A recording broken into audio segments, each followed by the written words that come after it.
Cleopatra was not defeated in a single moment. Her fall did not come with fire. It did not come with screaming crowds, and it did not come with sudden violence. It came quietly, slowly, and with absolute certainty. By the final weeks of her life, Cleopatra ruled nothing, not Egypt, not Alexandria, not even her own future. The empire that once bowed to her alliances had already decided her fate. Rome did not need to kill her immediately. Rome preferred something far more effective: waiting. After the defeat at Actium, Egypt was already lost. The fleet was shattered. Allies vanished without farewell. Messages stopped arriving. Cleopatra returned to Alexandria not as a queen, but as a ruler without leverage. The city did not burn. There was no uprising. There was no resistance. That silence was the warning. Rome advances loudly when it must, but when victory is assured, Rome moves quietly. Inside the palace, life continued only in appearance. Ceremonial halls remained polished, guards stood at their posts, servants moved carefully. But everything had changed. Decisions were no longer strategic. They were personal, private, defensive. Every choice now carried only one question: how long can this be delayed? Cleopatra understood Roman power better than most. She had seen defeated rulers before. She had watched kings reduced to trophies. She knew what awaited those taken alive. Rome did not simply conquer. Rome displayed. Captured rulers were paraded, stripped of dignity, reduced to symbols. They were kept alive only long enough to be humiliated publicly.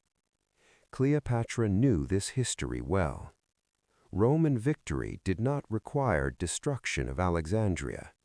The city was valuable, its ports, its libraries, its wealth. Rome did not burn what it planned to own. Instead, Roman legions entered the city without resistance. No fire, no massacre, no chaos, only control. Cleopatra was not dragged in chains. She was escorted, not imprisoned in a dungeon, but contained in her own palace. Her movements observed, her communications filtered, her visitors limited. This was not mercy. This was management. Rome promised survival, not freedom, not power, survival. She would live, she would be protected, she would be transported, alive. For Rome, that was the victory. Cleopatra was no longer a ruler.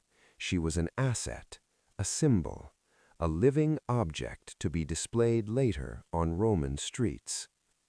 The palace became a cage without bars. Rooms felt larger, corridors felt longer, silence grew heavier each day. Information stopped flowing.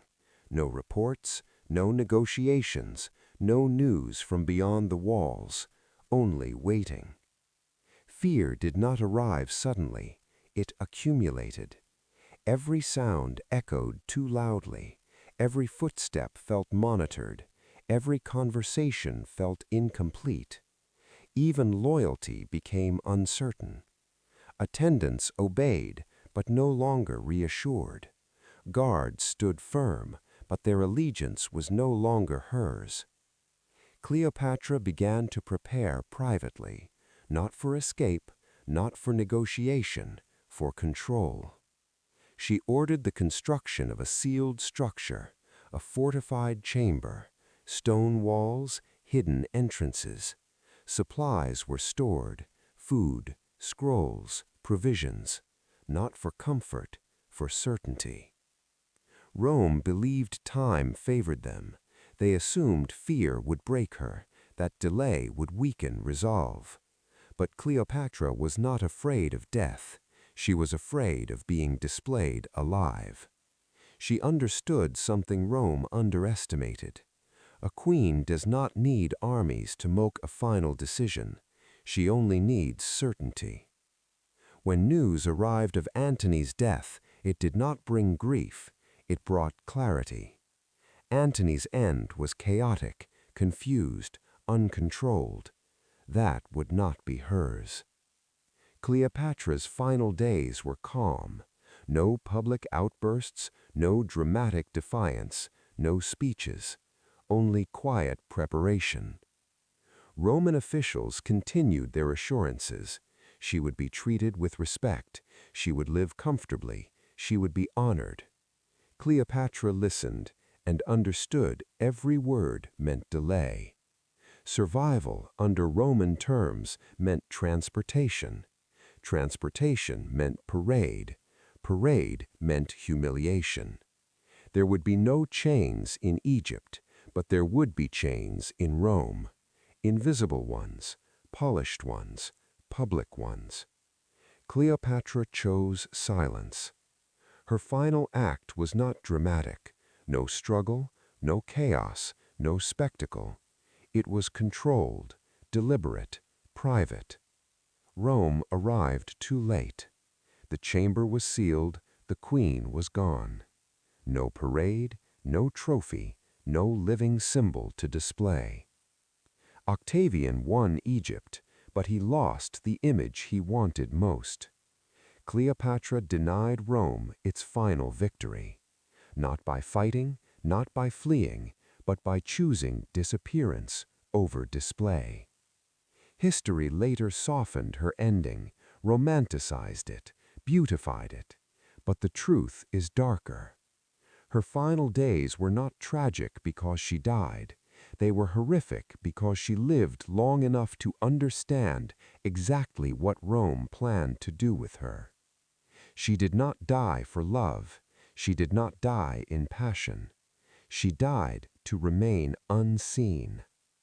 Rome erased her power, but not her decision. That is why Cleopatra still unsettles empires. Not because she ruled, but because she refused to be owned. Cleopatra's final days were far more horrific than history admits. Rome did not rush Cleopatra's fate. There was no urgency, no anger, no revenge, only calculation. After Alexandria fell silent, Roman authority became invisible but absolute. No banners were raised inside the palace. No proclamations were announced. Control did not need spectacle anymore. Victory had already been decided. Cleopatra was allowed to remain queen in appearance only. She still wore royal garments. She still occupied her chambers. But every movement was observed. Not openly, not aggressively, quietly. Roman guards did not stand inside her rooms. They stood outside corridors, at doorways, at intersections, always present, never intrusive. This was not imprisonment, it was containment. Messages leaving the palace were filtered. Messages entering were delayed. Some never arrived at all. Information became a weapon, and Cleopatra was being slowly disarmed. Rome understood something crucial. Fear does not need chains. Fear works best when the victim still believes there is time. Roman officials spoke calmly. They offered assurances. They promised protection. They spoke of respect, but they never spoke of freedom. Cleopatra listened carefully. She did not interrupt. She did not argue. She already knew what Rome wanted. Rome wanted her alive. Not for Egypt, not for diplomacy, for display. Alive, she could be paraded. Alive, she could be used. Alive, she could warn every future rival.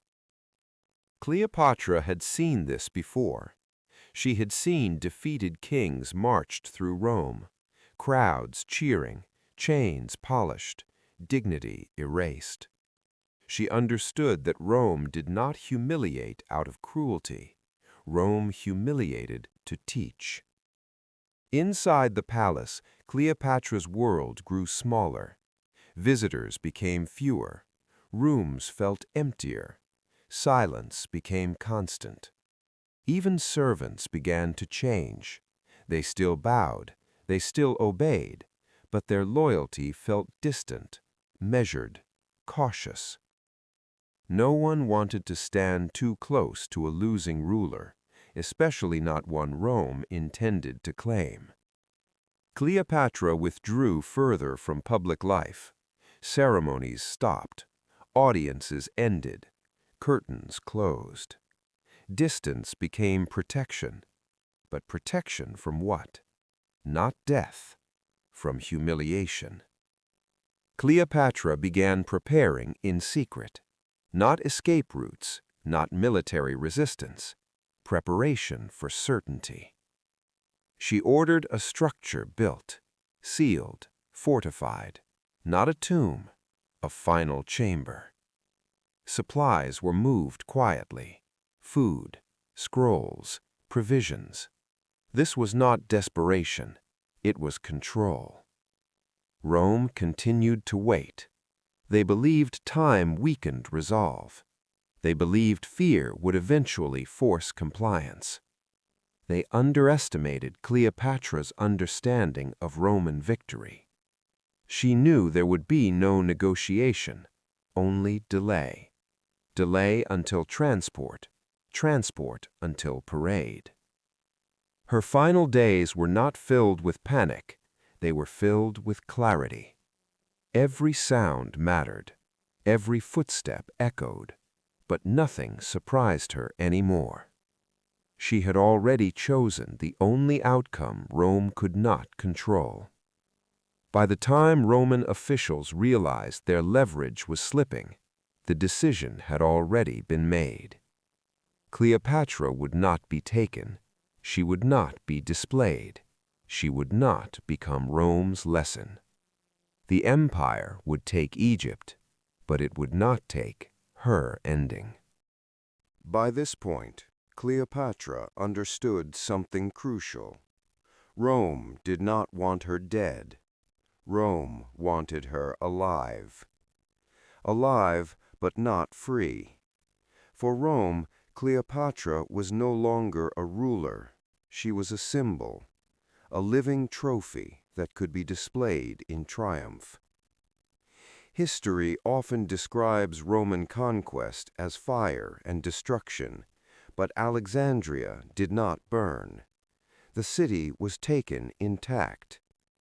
Roman legions entered without resistance. No battle, no uprising, no last stand. Cleopatra remained inside her palace as Roman authority closed in around her. She was not thrown into chains. She was contained. Guards appeared quietly. Movements were monitored. Messages were filtered. Food arrived. Medical care was provided. Protection was guaranteed. But freedom was never mentioned. Every Roman promise carried a condition. Survival meant transport. Safety meant supervision. Mercy meant delay. Cleopatra understood Roman history well. She knew what happened to defeated rulers who were spared. They were paraded, displayed, reduced to objects in victory processions. Rome did not execute queens. Rome humiliated them. She also knew this was not about revenge. It was about warning. A living Cleopatra in Rome would send a message across the empire. No crown could protect you. No lineage could save you. Resistance ended in display. Inside the palace, isolation deepened. Information stopped arriving. Trusted officials defected quietly. Loyalty fractured without announcement. Even the guards felt distant, present but not hers. The palace, once a place of control, became a controlled space. Wide halls felt smaller, walls felt closer. Cleopatra's world narrowed to rooms, corridors, and time. Rome waited. They did not rush her. They did not threaten her. They allowed silence to do the work. This was Roman strategy at its most refined: pressure without violence, fear without noise. Cleopatra began preparing, not for escape, but for choice. She ordered the construction of a sealed structure, windowless, reinforced, hidden from public access. Supplies were stored, tools arranged, plans finalized. This was not a tomb, it was a controlled environment. Rome interpreted this as surrender preparation. They believed she was ready to be transported. They were wrong. Cleopatra was not planning how to survive Rome. She was planning how to deny Rome its final victory. She knew that once taken to Rome, she would never be a queen again. She would become a symbol owned by empire, alive but erased. At this moment, Cleopatra's options reduced to two paths: public survival or private disappearance. And she chose the one Rome could not control. Rome discovered the truth too late. The plan had failed. The symbol was gone. There would be no living queen to parade, no body to display, no final warning carved into the streets of Rome. Octavian had won Egypt, but he had lost the ending. For Rome, this was an unexpected failure, not of conquest, but of control. Cleopatra had removed herself from the empire's narrative. Roman officials moved quickly to manage the damage. Accounts were rewritten, details were softened, the ending was reshaped. History would remember an image, not a decision. Rome did not want the world to see fear, or containment, or psychological warfare. It wanted romance, it wanted drama, it wanted legend. A queen, a serpent, a tragic love story. That version was easier to control. The truth was quieter. Cleopatra did not die for Antony. She did not die for love. She did not die in desperation. She died because Rome intended to own her alive, and she refused. Roman triumphs continued. Statues were raised, coins were minted, victory was celebrated. But one figure was missing. Cleopatra never walked Roman streets in chains. She never bowed before Roman crowds. She never became a living warning. That absence mattered. It unsettled the empire. History moved forward, but the discomfort remained. Cleopatra's image survived, idealized, polished, safe. Her final days were buried beneath myth. Few spoke of the silence, the isolation, the containment. Few spoke of the fear Rome used when swords were no longer necessary. Few spoke of a queen who understood empire well enough to deny it one last possession. Cleopatra ruled nothing at the end, but she controlled her disappearance. Rome erased her power, but not her agency. That is why her story still endures, not because she ruled Egypt, not because she loved a general, but because she chose how her story ended. History remembers her image, but the truth lies in what Rome never displayed: a queen who vanished before empire could claim her. Cleopatra did not die as history prefers to remember her, not in defiance, not in romance. Her final days were spent in silence. After Octavian's victory, Egypt did not fall overnight. It was dismantled, slowly, deliberately. Temples were watched, servants disappeared, messengers stopped returning. Cleopatra was allowed to live, but only barely. Every movement was recorded, every visitor questioned. Even her grief was monitored. Rome understood something simple. A living queen could still inspire rebellion. A silent one could not. She was not dragged through the streets. That would have made her a symbol. Instead, she was isolated, stripped of ceremony, power, and voice. Her children were taken, her allies executed or vanished. Her name was already being rewritten by Roman scribes. Cleopatra was not preparing for death. She was watching her legacy being erased. In Rome, her story became propaganda, a seductress, a manipulator, a warning. But inside the palace, the truth was colder. No trials, no public judgment, just waiting. Waiting to be paraded in chains, waiting to be displayed as proof that Rome ruled the world. That was the fate she refused. Her death was not an escape. It was control taken back in the only way still available to her. Rome feared martyrs. Rome feared symbols. So Rome buried the truth. Cleopatra did not lose her power in death. She lost it long before, when silence replaced authority, and history replaced reality. And that is how empires truly conquer, not with armies, but by deciding who is remembered and how. The palace did not erupt in chaos when Cleopatra realized Rome would not spare her. There were no screams, no desperate orders, no final attempt to flee. Instead, there was silence. The same silence Rome had mastered, the silence that followed conquest, the silence that came after resistance was crushed.